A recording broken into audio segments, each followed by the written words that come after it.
살아 움직이는 교회, 하나님의 영광이 되는 교회가 되시기를 주님의 이름으로 축복합니다. 여러분이 교회이기 때문에 오늘이 여러분의 생일입니다. 우리 사랑하는 우리 자녀들, 우리 교육부에서 이따가 축하 발표를 하는데요, 우리 어른들에게 발표해 주는 시간이 아니고 하나님 앞에 영광 돌리고 우리가 함께 축하하고 셀러브레이트 하는 귀한 날입니다. 서로를 향한 그런 감사가 있는 시간이 되었으면 좋겠고요. 교회는 바로 여러분이 교회라는 사실 우리가 다시 한번 늘 기억했으면 좋겠습니다. 이 땅에 많은 교회 건물들을 우리가 봅니다. 또 그 모습들을 보면서 또 그 조직들을 보면서 실망스러운 모습들의 뉴스들 때문에 우리가 마음 아파하기도 합니다. 그러나 그것이 다가 아니다. 교회의 회복은 우리 한 사람 한 사람의 회복에서부터 시작될 수 있다.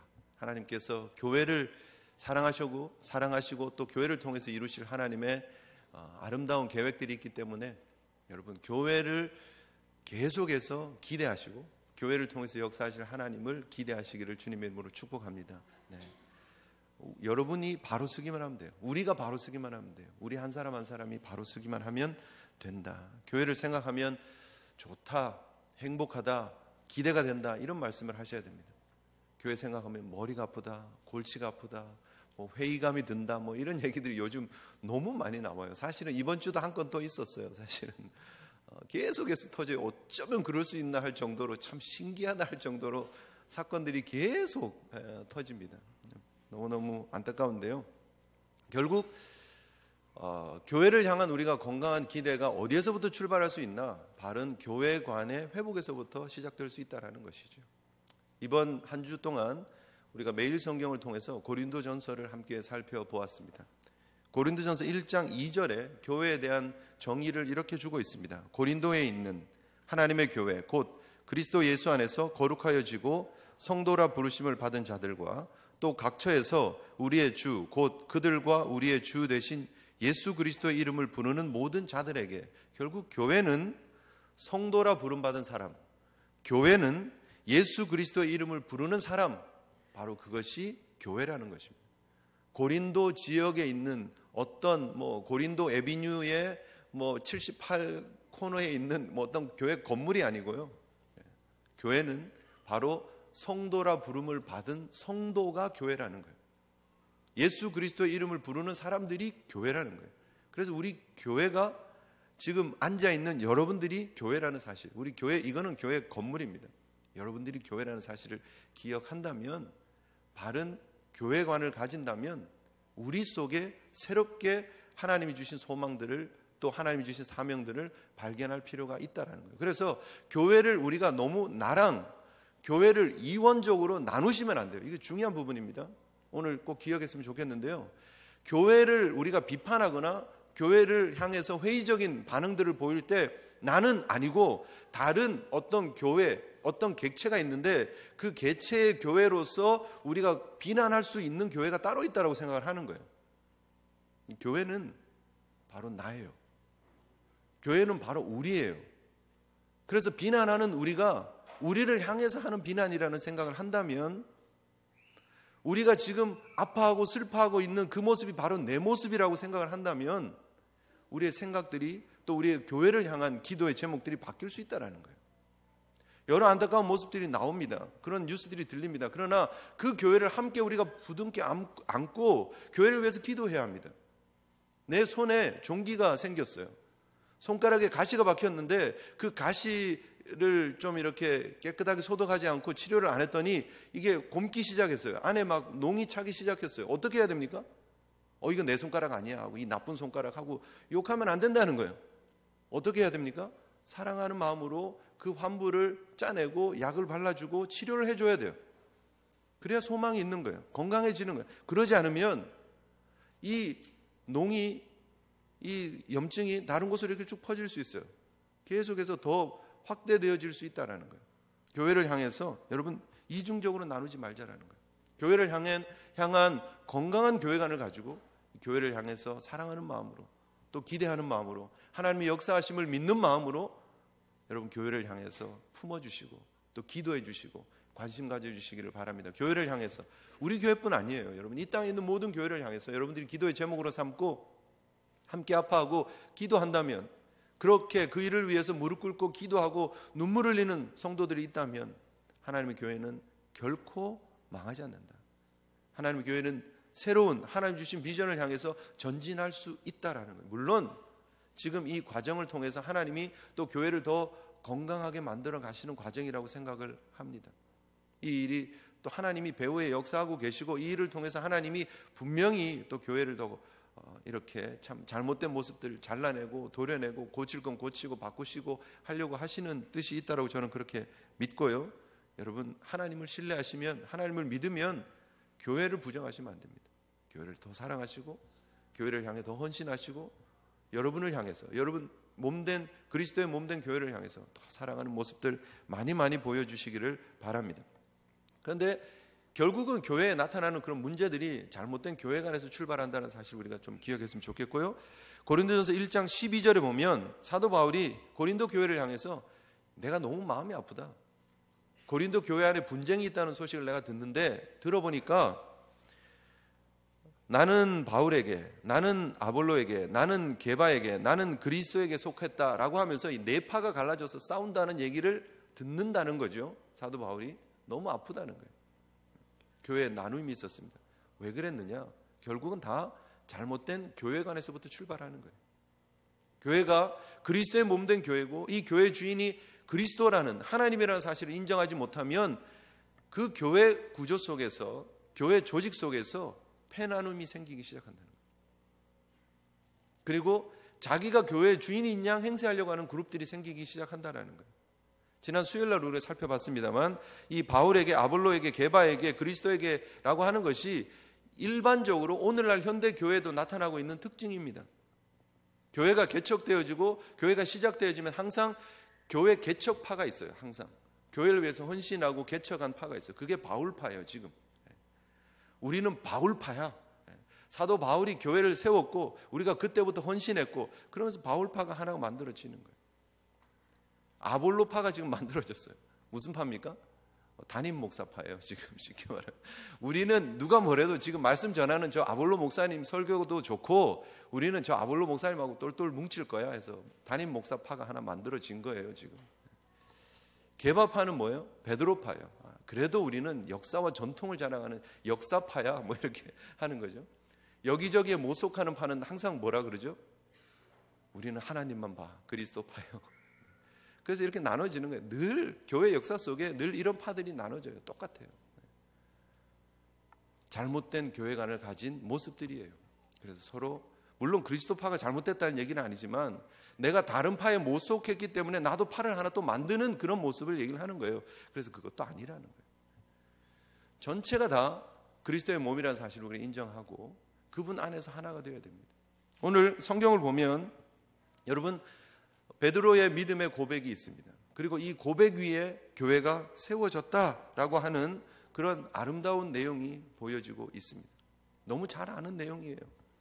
그런데 여러분, 이것이 오늘날 우리가 기억하고 붙잡아야 될 교회관이라는 사실을 우리가 기억해야 합니다. 한국이 지금 좀 시끄럽죠? 한국이 시끄럽습니다. 역사 교과서를 국정화할 것인가, 거민정 체제로 그냥 둘 것인가를 놓고 지금 갈등을 하고 있습니다. 나라가 거의 막 두 토막으로 이렇게 나눠진 것 같은, 블랙홀이 되어서 그거를 다 모든 관심, 모든 이야기를 그 속으로 다 끌어당기고 있는 그런 상황이 지금 되어져 버렸습니다. 제가 그 얘기를 하려는 게 아니고, 여러분 찬성하십니까 반대하십니까 그런 얘기를 하려는 게 아니고요. 서로 주장하시는 그 양쪽의 이야기가 스스로 다 옳다라고 믿고 있기 때문에 그렇게 주장하는 거예요. 그렇지 않습니까? 다 맞다라고 생각하는 거예요. 그렇게 생각하고 있기 때문에 그렇게 주장하는 거예요. 여러분, 교회에서 그 얘기 절대 하지 마십시오. 이번 금주 국정 역사 교과서 국정화는 금기어입니다. 절대 얘기하지 마십시오. 식사하면서 그런 얘기 하지 마십시오. 안 하셔도 됩니다. 서로 그냥 좋은 토론이 되지 않을 가능성이 훨씬 많기 때문에 하지 마십시오. 어쨌든 뭐 고시가 되었고 뭐 좀 여러분들 관심도 많으시고 하실 말들도 많으시겠지만 하지 마시자는 거죠. 이게 다 신념에서부터 나온 거기 때문에 그래요. 근데 교회를 향해서 여러분 우리의 신념을 가지고 교회를 섬기면 안 된다는 거예요. 내 신념, 내 생각, 내가 생각하고 판단하는 게 맞다라고 생각하고 접근하면 이 한국이 지금 나눠져 있는 이 모습하고 교회는 똑같이 나눠질 수밖에 없어요. 바울파, 아볼로파, 게바파, 그리스도파. 왜 그러느냐? 자기 신념대로 신앙생활하기 때문이에요. 교회는 그러면 안 된다는 거예요. 교회는 자기 신념이 아니라 하나님의 말씀이 기준이 되어야 됩니다. 하나님이 무엇을 원하시는가, 이 교회가 어떤 곳인가라고 하는 사실을 성경을 통해서 우리가 잘 정리를 할 필요가 있다라는 것이죠. 교회는 어떤 곳이어야 합니까? 여러분은 왜 교회에 나오셨습니까? 에머슨 팔스틱이라고 하는 목사님이 미국 사람들이 교회에 나오는 모습들, 동기를 4가지 정도로 정리를 했습니다. 첫째, 늘 그랬기 때문에, 생활 습성과 관습이 있기 때문에 교회를 나오는 부류들이 있다라는 거예요. 둘째는 어떤 자기가 좋아하는 목사님의 설교를 듣기 위해서, 라이브로 듣기 위해서 교회를 가는 부류들이 있다는 거예요. 세 번째, 교회가 좋은 곳이기 때문에 교회를 통해서 활동을 하면 자기 그 사회생활에 도움이 될 것 같아서. 네 번째, 마음의 위안을 얻기 위해서. 뭐가 맞습니까? 첫 번째, 두 번째, 세 번째, 네 번째, 뭐가 맞는 동기입니까? 다 옳지 않다는 거예요. 물론 그런 동기들이 배제될 수는 없습니다, 우리가. 그러나 그것이 동기가 되면 안 된다는 거예요. 그것이 이유가 되어서 교회를 나오면 안 된다는 거예요. 왜요? 교회는 그런 것이 아니기 때문입니다. 우리 이민사회에 한인 교포 교회들이 있습니다. 물론 이민 초기에 사랑방 역할을 많이 했습니다. 유학생들이 미국이라고 하는 곳에 오면 교회를 찾아와야 되는 걸로 알고 있었습니다. 도움도 받고 김치도 먹고, 그죠? 밥도 먹고 할 수 있는 그런 곳이지요. 오늘은 김도 드립니다. 그런데 그것이 목적이 아니라는 거예요. 한국말을 잘 배우기 위해서, 한국 문화를 잘 유지하기 위해서, 물론 그런 2차원적인 부차적인 그런 사명들이 교회 속에 없다라는 얘기를 하는 것이 아닙니다. 그러나 교회는 궁극적으로 어떤 곳이어야 하는가? 믿음의 고백이 있는 공동체여야 한다는 거예요. 하나님을 향한 신앙의 고백이 드려지는 공동체여야 한다라는 것입니다. 교회는 궁극적으로 예수 그리스도와의 관계 속에 있는 사람들이 모여 있는 곳이에요. 여러분, 오늘 베드로가 신앙 고백을 하는 모습을 봅니다만, 고백을 누구에게 합니까? 사랑하는 사람에게 합니다. 길 걸어가다가 아무 여인이나 붙잡고 사랑합니다 이렇게 하는 사람 없잖아요. 그러면 안 되죠. 정신 나간 사람이죠. 누구에게 고백합니까? 처음엔 뭐 그냥 얼굴만 알다가, 시간이 좀 지나서 이름을 알다가, 그럼 관심이 가고 대화하다가 사랑하는 마음이 싹 터오르고, 그리고 나서 좀 교제했으면 좋겠다 해서 고백하는 거 아니에요. 내가 당신을 사랑합니다. 우리 사귀었으면 좋겠습니다. 또 그것이 이렇게 지나면 더 진한 고백을 하게 되죠. 결혼했으면 좋겠습니다. 그러잖아요. 왜 결혼을 하냐는 거예요. 사랑하니까. 그 관계 속으로 들어가고 싶으니까. 고백이 그런 요소예요. 우리가 그리스도 안에 속한 사람이고 우리가 그리스도와의 관계를 맺고 있는 사람이라면 우리가 그리스도를 향한 아름다운 사랑의 고백을 할 수 있는 공동체가 되어야 된다는 거예요. 그것이 교회가 존재하고 있는 목적이고 이유라는 거예요. 하나님이 우리를 통해서 원하시는 게 뭐냐? 우리가 하나님을 향해서 드려지는 믿음의 사랑의 고백을 하나님은 원하신다는 거예요. 그리고 그 고백이 우리에게만 멈추는 것이 아니라 세상을 향해서 퍼져가고, 세상 사람들이 하나님을 향한 사랑을 회복하는, 하나님의 택한 사람들이 교회로 오고, 그 교회에 온 사람들이 하나님의 사랑을 깨닫고 그들이 하나님을 향해서 아름다운 사랑의 고백을 하는 곳, 그 신앙의 고백이 있는 곳이 교회가 되어야 되는 줄 믿습니다. 그래서 교회 속에서 여러분, 내가 인정받는 거 중요해요. 물론 그거 무시할 수 없죠. 우리가 사람이 모여 있는 곳이어서 내가 인정받고, 내가 소속감을 느끼고, 내가 사랑받고, 칭찬받고, 또 좋아하는 사람이 있고, 다 좋습니다. 그러나 그것보다 앞서서 하나님과의 관계가 바르게 세워지는 곳이 교회여야 된다는 거예요. 내 마음속에 예수 그리스도께서 자리 잡고 있고, 내 마음속에 하나님을 향한 온전한 사랑의 고백들이 드려질 때에 비로소 우리가 교회 공동체가 되는 거예요. 사랑의 공동체가 되는 거예요. 여러분, 하나님을 향한 믿음의 온전한 고백이 드려지시기를 주님의 이름으로 축복합니다. 주님을 따랐던, 이 때까지 주님을 따랐던 제자들, 이제 예수님의 공생애가 거의 끝나가는 시점입니다. 이때까지 예수님을 따랐던 제자들은 예수님이 누구신지, 예수님의 사역의 본질이 무엇인지 잘 몰랐을 때예요. 근데 시간이 지났고 하나님이 은혜를 주셔서 드디어 예수 그리스도가 누구신지에 대해서 깨닫게 되었어요. 그리고 이제 주님께서 예루살렘으로 가시기 전에 비로소 본인의 사역에 대해서 제자들에게 가르쳐 주시기 위해서 사람들이 날 누구라 하느냐라는 질문을 해요, 예수님이. 그때에 제자들이 뭐라고 얘기를 했습니까? 더러는 세례 요한이라고 얘기를 하고 엘리야라고 얘기를 하고 예레미야나 여러 선지자 중에 한 사람인 것 같습니다라고 사람들은 예수님을 그렇게 봅니다라고 얘기를 해요. 그런데 예수님은 그들의 너희들은 날 누구라고 하느냐, 그런데 그 대답 속에 예수님을 향한 믿음의 온전한 고백이 있는지를 확인받고 싶으세요. 그래서 그 관계에서 그럼 넌 날 누구라고 생각하느냐는 질문을 한 번 더 하시는 거예요. 그때에 하나님의 은혜로 베드로가 이런 멋진 고백을 하게 되죠. 주는 그리스도시요 살아계신 하나님의 아들이십니다.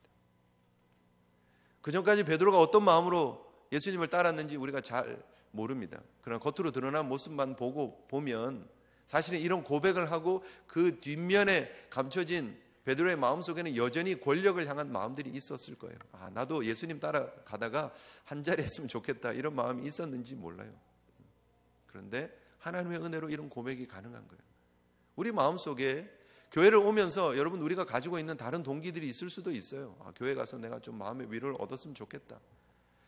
교회 가서 내가 우리 자녀들 교육을 좀 잘 시켰으면 좋겠다. 우리 자녀들 사회성을 더 높여주는 일들을 좀 했으면 좋겠다. 이런 생각이 들 수도 있지만 하나님의 은혜로 우리가 교회에 올 때 주는 그리스도시요 살아계신 하나님의 아들입니다는 고백을 하나님이 하게 해주셨어요. 너무 감사하게. 그 사실을 잊지 말자라는 거죠. 그리고 그 하나님 앞에 드리는 온전한 믿음의 고백으로, 사랑의 고백으로 우리가 설 때에 하나님이 기뻐하시는 건강한 교회로 세워질 줄 믿습니다. 우리 온 성도들이 특별히 우리 설립 44주년을 맞이해서 하나님 앞에 믿음의 고백을, 나는 하나님과의 관계 속에서 나는 하나님을 향해서 이런 고백을 올려드립니다 라고 하는 여러분의 믿음의 고백을 온전히 드릴 수 있는 믿음의 성도들 되시기를 주님의 이름으로 축복합니다. 두 번째, 교회가 어떤 곳이어야 합니까? 그 하나님의 사랑을 깨닫고 하나님 앞에 고백하는 것으로 끝나는 것이 아니에요. 오늘 성경은 그 주님은 그리스도십니다, 살아계신 하나님의 아들입니다는 그 고백에, 신앙의 고백 위에다가 교회를 세우겠다 하시고 그 교회에게 주신 첫 번째 영적 신령한 비밀을 보여주시는데 그게 뭐냐면 예수 그리스도께서 비로소 십자가를 지고 고난을 당하고 돌아가시고 부활하실 것을 가르쳐 주세요. 그리고 그 제자들에게 너희들도 나를 따라오려거든 십자가를 지고 나를 따라와야 된다라고 말씀하세요. 베드로가 무슨 말씀입니까? 십자가 그거 안 됩니다 라고 말리는 상황에서 주님께서 뭐라고 얘기를 하시느냐 하면 내가 하나님의 일을 생각하지 않고 사람 일을 생각하는구나. 이게 하나님의 일이야. 십자가를 지는 게 하나님의 일이야 라고 얘기를 하고 계십니다. 그러면서 여러분들을 향해서, 우리를 향해서 누구든지 제 목숨을 구원하고자 하면 잃을 것이요 누구든지 나를 위하여 제 목숨을 잃으면 찾으리라. 누구든지 나를 따라오려거든 자기를 부인하고 자기 십자가를 지고 나를 쫓을 것이니라. 이것이 교회의 본질입니다. 우리 성도의 본질은 하나님과의 관계의 회복입니다. 그리고 성도는, 교회는 하나님을 향해 사랑을 고백하는 겁니다. 그리고 교회는 주를 위해 십자가를 지는 게 교회입니다. 여러분의 십자가는 어디 있습니까? 준비되셨습니까? 가지고 계십니까? 교회는 십자가 지는 곳입니다. 교회는 영광의 면류관 쓰고 여기서 우리끼리 잔치하고 여기서 우리가 행복하다고 얘기하는 것이 아닙니다. 엄밀히 말하면. 그 날을 기다리면서, 천국에 입성할 날을 기다리면서 지금은 우리에게 주어진 십자가를 지고 가는 교회여야 합니다. 여러분들에게 주신 사명이 있습니다. 얼마나 충성하고 계십니까? 우리 제일교회에 주신 사명이 있습니다. 얼마나 제대로 십자가를 지고 있습니까? 여러분 마음을 무겁게 하려고 하는 것이 아니라 이게 우리의 본질이라는 거예요. 군인들을 요즘 뭐 군인들 프로그램들 많잖아요, 그죠? 군인들 모아놓고 야 이거 군인 체험하는 게 군인이 아니에요. 엄밀히 말하면 야 총도 쏴보고 탱크도 타보고 야 재밌겠다.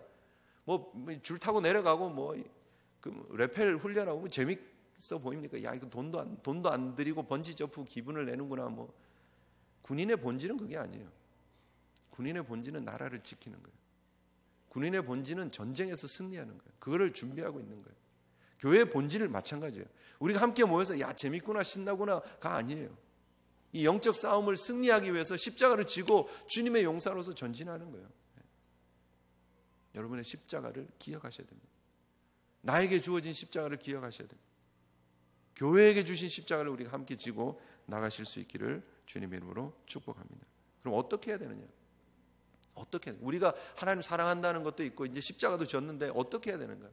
삶 속에서 여러분들이 교회라는 사실을 인정하고 그리스도께서 주신 사명을 좀 제대로 감당했으면 좋겠습니다.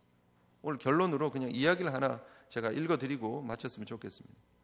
여러분 2007년 12월 7일 날 태안반도 근처에 해안 근처에서 이 크레인선하고 유조선하고 이렇게 부딪혀 버렸어요. 삼성 1호라고 하는 크레인선하고 그리고 유조선이 부딪혔어요. 그래서 기름이 유출되었습니다. 엄청난 양의 기름이 12,547킬로리터가 유출이 됐습니다. 그래서 해안이 그냥 기름때로 가득했었어요. 사람들 전문가들이 뭐라고 얘기를 했느냐면 이 해안이 복구되는데 다시 건강한 해변으로 돌아가는데 10년 걸린다 그랬습니다. 10년. 그런데 얼마 만에 이게 복구가 된지 아십니까? 대충 급한 것들, 메이저한 것들이 다 끝난 게 2달 딱 걸렸습니다. 2달. 어떻게 일이 가능했느냐는 거예요. 어떻게. 그때에 어떤 목사님이 쓴 글이 있어요. 그 속에 교회의 희망이 보인다. 이런 글을 쓰신 분이 계세요. 뭐냐면 어느 목사님이 자원봉사를 하려고 이제 그 태안 쪽으로 이렇게 가는데 휴게소를 도착을 했는데 휴게소가 차들이 너무 많은 거예요. 버글버글. 평소에 그렇게 많이 붐비는 도로가 아닌데 가서 보니까 도로도 붐비고 휴게소도 꽉 차 있는데 그 휴게소 안에 들어있는 그 차들, 버스들 이렇게 쭉 보니까 교회 버스들이 절반이 넘는다. 너무 감사했다는 거예요. 깜짝 놀랐다는 거예요. 이렇게 많은 교회 버스들이 이 휴게소에 있는데 두 번째 놀랐던 사실이 뭐냐면 바닷가에서 봉사하는 분들이 뭐 하얀 비닐옷 입고 파란 비닐옷 입고 노란 비닐옷 입고 막 입고 이제 그 흡착포를 들고 막 돌을 닦고 돌 밑을 닦고 모래를 막 비비고 이랬던 거 아니에요, 그죠? 다 사람의 손으로 한 거거든요. 그렇게 하면서 사람들이 입 다물고 그냥 일 안 하잖아요. 그 그룹들이 이렇게 모여가지고 얘기하고 뭐 하는데 이렇게 근데 집사님 이거 재밌네 뭐 이렇게 하고 사람들이 얘기하는 그 대화 내용을 들어보니까 거의 다 크리스찬들이었다는 거예요. 거기서 봉사하시는 분들이. 그리고 세 번째 놀랐던 사실은 그 일이 마치고 이제 그 해안 근처에 있는 마을에 가지고 쉬기도 하고 음식도 먹고 이러는데 그 현지에 있는 주민들이 하는 얘기가 이구동성으로 교회를 다시 보게 되었습니다. 저도 이제 예수 믿고 교회 가겠습니다 하는 얘기를 현지 분들이 하시더라고요. 놀라운 사실이었다고. 그래서 그 목사님이 글을 쓰면서 한국 교회의 희망이 보인다는 거예요. 아직도 희망이 있다라는 거예요. 여러분 우리가 어떻게 교회의 역할을 할 수 있습니까? 어떻게 우리가 하나님의 교회라는 걸 드러낼 수 있습니까? 우리가 하나님의 이름으로 하나님의 정권 대사로 여러분 삶의 현장에 가셔야 합니다. 그리고 그곳에서 하나님의 영광을 드러내셔야 합니다. 내가 살아가는 그 삶의 현장 24시간 7일 365일이 내가 교회라는 사실을, 나는 가수다 뭐 이런 얘기 하지 마시고 그런 거 보지 마세요. 나는 성도다, 나는 교회다, 내가 교회다 라고 말씀하시고 그 교회에 합당한 삶을 살아가실 수 있는 우리 제1성도들 되시기를 주님의 이름으로 축복합니다.